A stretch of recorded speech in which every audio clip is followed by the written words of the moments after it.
Alhamdulillahirabbil alamin wassalatu wassalamu ala asyrafil anbiya'i wal mursalin wa ala alihi wa sahbihi ajmain.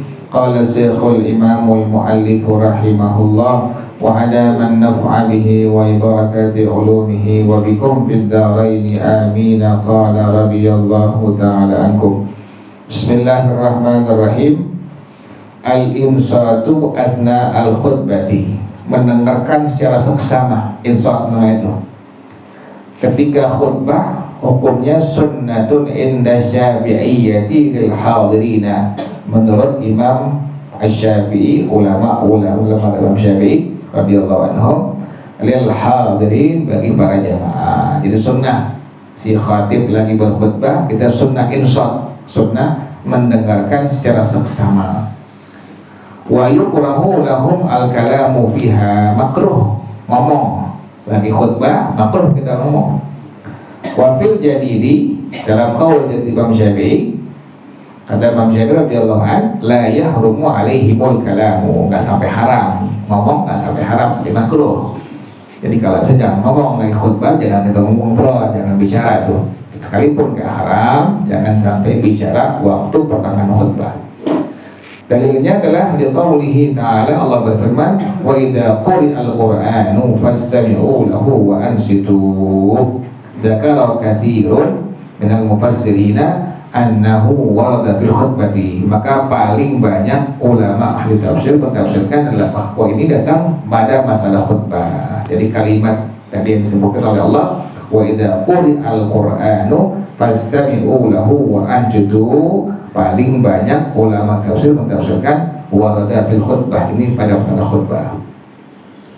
Wa qira'atul kalami, kemakruhan berbicara pertengahan khutbah, liqaulihi sallallahu alaihi wasallam, sabda Rasulullah sallallahu alaihi wasallam, idza qulta li sahibika ansit yaumal jumu'ati wal imamu yakhutubu, apabila engkau ngomong kepada saudara engkau, teman engkau, diamlah, dengarkanlah secara seksama. Anusit, dengarkan secara seksama. Kita bilang gitu, anusit yaumal jumu'ati, pada Jumat, wal imamu yakhutubu, sementara si imam sedang berkhutbah, faqad lagauta, maka engkau telah sia-sia. Inilah dalil kemakruhan berbicara, ngomong pada waktu pertengahan khutbah. Jadi kalimat anusit itu jadi makruh itu. Kemudian yang kedua, wa qaulihi alaihi salamu, sabda Rasulullah sallallahu alaihi wasallam, wa man qala sah, orang yang bilang kepada temannya, saudaranya, ikhwannya, sah, diamlah engkau. Sah ismu fi'li amrin bimakna uskut, sah, diamlah engkau. Faqad lagha, maka sungguh dia telah sia-sia. Wa man lagha fala jumu'atalah, maka orang yang lagha, yang dia punya, nanti jelasin nanti insyaallah, maka dihukumkan Jumatnya tidak sempurna. Kalau ulama, maknahu la jumu'ata lahu kamilatun lil ijma'i, artinya faman lagha wa man lagha fala jumu'ata lahu, maka adalah artinya tidak sempurna Jumatnya, lil ijma'i ala sukuti fardil waqti anhu, karena ijma ulama atas gugurnya kafardul waktu daripada itu orang. Demikian. Jadi hukumnya adalah kalimatnya bukannya tidak sah Jumatnya, tapi adalah tidak sempurna sholat Jumatnya. Jadi orang yang ngobrol, orang yang ngomong di pertengahan khutbah, bukan Jumatnya nggak sah, Jumatnya sah, tetapi dia tidak sempurna.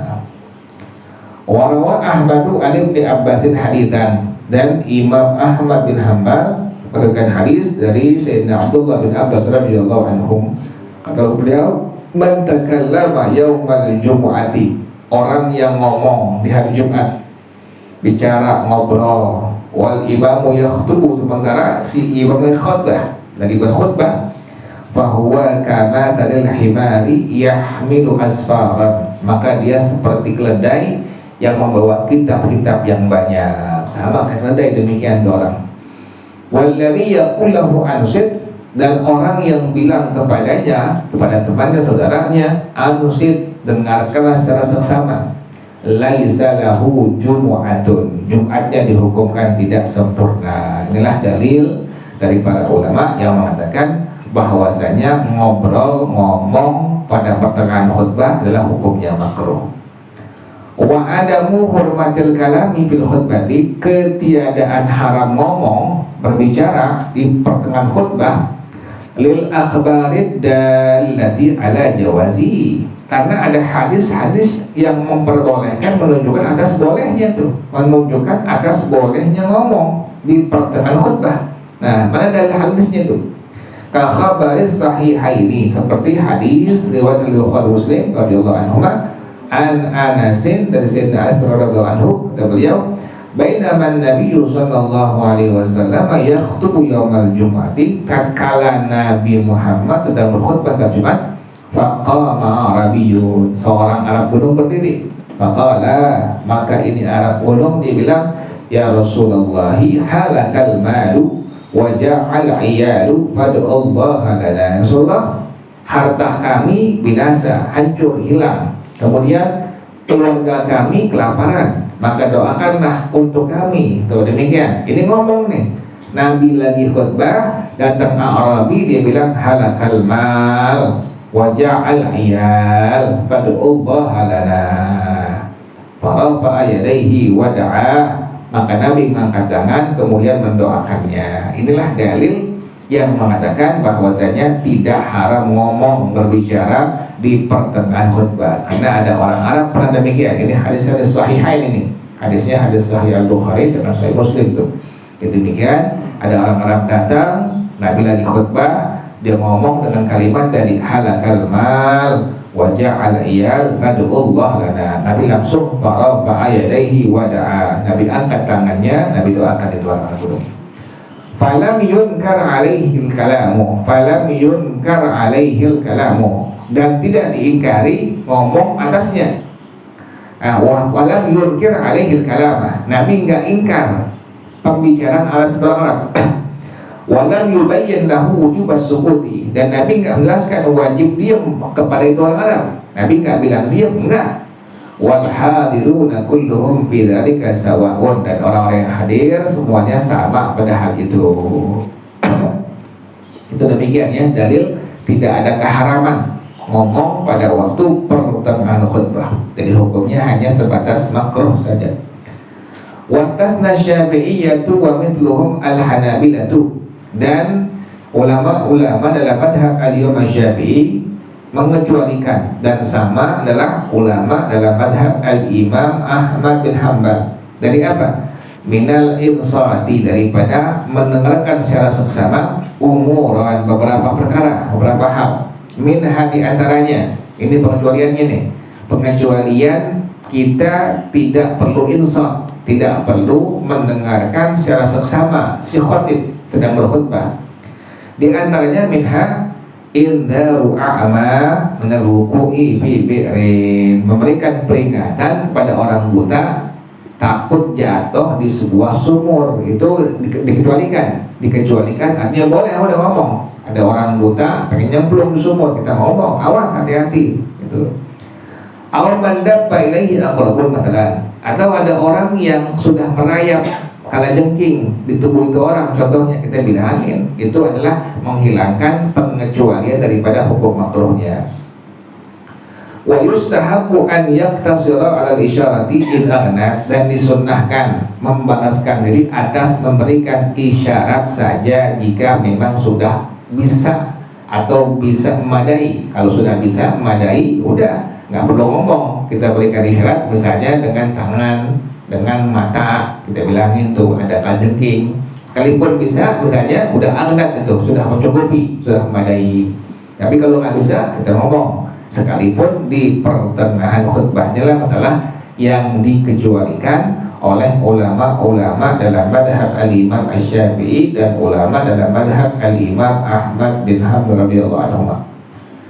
Wa minha, dan di antaranya tahiyatul masjidi lid-dakhili bi rak'ataini khafifataini yaktasiru fihi ma'al wajibati.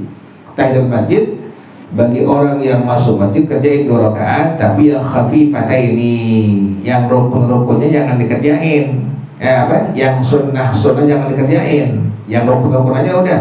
Jadi yang dikerjain yang rukun-rukun saja, yang sunnah-sunnah jangan dikerjain. Inilah yang disebut dengan biraqataini khafifataini. Baca pertama takbiratul ihram, kemudian baca Fatihah, langsung, jangan pakai baca surah setelah Fatihah. Kemudian ruku, nggak perlu baca tasbih ruku, i'tidal, nggak perlu baca doa i'tidal, dan seterusnya itu. Jadi yang kerjain yang rukun-rukun saja. Inilah yang disebut dengan biraqataini khafifataini. Ya qatasiru fihi ma tu'ada alal wajibati, membataskan diri pada kedua rakaat itulah alal wajibat, atas yang wajib-wajib saja. Sama demikian tuh, pas kita masuk lagi khutbah, silahkan kerjakan sholat sunnah tahiyatul masjid 2 rakaat. Yang dikerjakan hanya yang rukun-rukun saja, tidak perlu mengerjakan yang sunnah-sunnahnya. Wa minha tasmitul 'atisi idza hamidallah ta'ala. Dan di antara masalah yang dikecualikan adalah menjawab kalimat yarhamukallah kepada orang yang bangkis, yang bersin kalau dia memuji Allah. Yang bersin lagi khutbah bilang alhamdulillah, kita dengar, boleh itu kita bilang yarhamukallah. Wa hamdul atisi idza atasa khafiyatan. Dan orang yang bangkis mengucapkan alhamdulillah kalau dia bangkisnya bersinnya pelan-pelan, boleh silahkan. Lagi khutbah dia bangkis pelan-pelan, kemudian dia ucapin alhamdulillah, diperbolehkan. Itu juga masuk masalah yang dikecualikan. Wa minha raddus salami, dan di antaranya adalah raddus salam, menjawab salam. Wa in kanal bad'u fi bihi lid-dakhili makruh, sekalipun orang yang mulai salam bagi orang yang masuk hukumnya makruh. Lagi khutbah assalamualaikum, makruh tuh, tapi jawab salamnya wajib, nah diperbolehkan. Inilah masalah yang dikecualikan dalam madhab Imam Syafi'i dan madhab Imam Ahmad bin Hanbal. Kenapa demikian? Li'anna raddas salami wajibun, karena membalas salam, jawab salam hukumnya wajib. Nah, di antara lagi wa minha as-salatu 'alan nabi sallallahu alaihi wasallam inda sama'i dzikrihi, berselawat kepada Nabi Muhammad ketika mendengar disebut nama Muhammad. Pada Nabi Muhammad disebutkan, maka kita sunnah untuk menyebutkan kalimat Allahumma sholli wa sallim ala sayyidina Muhammad. Sunnah hukumnya itu. Ini masalah yang dikecualikan. Pertengahan khutbah disebut nama Nabi Muhammad, maka sunnah kita ucapkan selawat. Itu adalah masalah yang dikecualikan dalam madhab Imam Syafi'i dan madhab Al-Imam Ahmad bin Hanbal radhiyallahu anhu. Wa abahal Hanabilatu aidan, dan ulama-ulama dalam madhab Al-Imam Ahmad bin Hanbal juga perbolehkan. Apa yang diperbolehkan? Al-kalama idza syara al-khatibu fi du'ai, boleh ngomong apabila si khatib mulai berdoa, boleh silahkan. Khatib lagi doa, ngomong boleh nggak? Diperbolehkan.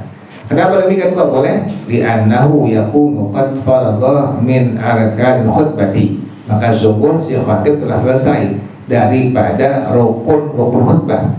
Wa du'a'u la yajibul insatu lahu, dan doa tidak wajib untuk didengarkan secara sesama baginya. Wa abahu liman ba'uda anil khatibi wa lam yasma'kul al-istighala. Itu makul dari abahu, abahu al-istighala. Dan para ulama dalam madhab Al-Imam Ahmad bin Hanbal memperbolehkan bagi orang yang jauh dari khatib dan dia tidak mendengar khatib, jauh nggak dengar, apa yang diperbolehkan? Al-istighala bil qiraati, boleh nyibukin diri dengan baca Quran, wa dzikri, dzikir, wassalati ala nabi sallallahu alaihi wasallam, nabi khafiyatan, berselawat pada Muhammad tapi khafiyah, jangan kencang-kencang, pelan-pelan tuh, silahkan. Orang yang duduk di jauh dari khatib maka diperbolehkan dalam madhab Al-Imam Ahmad bin Hanbal baca Quran, boleh dzikir, berselawat, tapi khafiyatan, pelan-pelan, jangan kencang-kencang. Wa fi'luhu afdalu min sukutihi, ngerjain itu semua, ngerjain baca Quran, kemudian dzikir, kemudian selawat, itu lebih utama ketimbang dia diam. Tujuannya apa? Litahsilil ajri, agar dia mendapatkan pahala dari Allah. Kemudian wayasjudu litilawati li umumil adillati, boleh melakukan sujud tilawah karena keumuman dalil-dalilnya. Boleh pas baca Quran ketemu ayat sajadah wasjud wa qatarib, diperbolehkan ini orang untuk melakukan sujud tilawah dalam madhab al-Imam Ahmad bin Hanbal sekalipun di pertengahan khutbah. Walaysa lahu jahru bisautihi, nggak boleh dia jaharkan bacaannya, suaranya nggak boleh jaharin. Lagi zikir, tasbih, istighfar, selawat nggak boleh dijaharin, harus khafiyah tadi, harus pelan-pelan. Wala iqra'ul Quran, juga nggak boleh jaharin bacaan dengan wala iqra'il Quran, juga nggak boleh dengan baca Quran. Walal mudzakarati fil fiqhi, juga nggak boleh menjaharkan dengan mudzakarah pada fiqih. Tujuannya apa? Li'alla yashtaghila ghairuhu an istima'i, jangan sampai orang lain nanti malah dengerin dia akhirnya. Nggak boleh, makanya harus khafiyah, jadi harus pelan-pelan, nggak boleh sampai jahar. Wala an yusalliya, juga nggak boleh dia sholat. Kenapa demikian? Li'annahu yahrumu ibtida'an ghaira tahiyyati masjidin ba'da khulul imami, karena haram permulaannya selain daripada tahiyyatul masjid setelah imam keluar. Jadi boleh, silahkan, yang boleh hanya tahiyyatul masjid, sholat yang lain tidak diperbolehkan, hukumnya haram. Wala an yajlisa fi halqatin, nggak boleh tuh bikin halqah, nggak boleh bikin halaqah, nggak boleh. Pertemuan khutbah bikin halaqah itu tidak diperbolehkan. Kenapa demikian? Li'annahu yukrahu tahalluqu yaumal jumu'ati qabla sholati, karena makruh hukumnya bikin halaqatul ilm pada hari Jumat sebelum dilakukan sholatul Jumat. Kenapa demikian? Li'anna Nabiya sallallahu alaihi wasallam naha an tahalluqi yaumal jumu'ati qabla sholati, karena Nabi melarang, nggak boleh bikin halaqatul ilm pada hari Jumat sebelum dilakukan sholatul Jumat. Wallahu a'lam bis-shawab. Allahumma inni istawda'tuka ma qara'tu wa ma sami'tu fardudhu ilayya inda hajati ilayhi. Wa sallallahu ala sayyidina Muhammadin wa ala alihi wa sahbihi wa sallam, walhamdulillahi rabbil alamin. Subhanaka Allahumma wa bihamdika ashhadu an la ilaha illa anta astaghfiruka wa atubu ilaik. Alhamdulillah ala ni'amillah, alhamdulillah ala barakatillah, alhamdulillah hamdan yuwafi ni'amahu wa yukafi'u mazidah, walhamdulillahi rabbil alamin. Ya Rasulullah salamun alaik ya rafi'a syani wa daraji. Ya Rasulullah salamun alaik ya rafi'a syani wa daraji. Ya Rasulullah salamun alaik ya rafi'a syani wa daraji. Allahumma salli wa sallim wa barik alaihi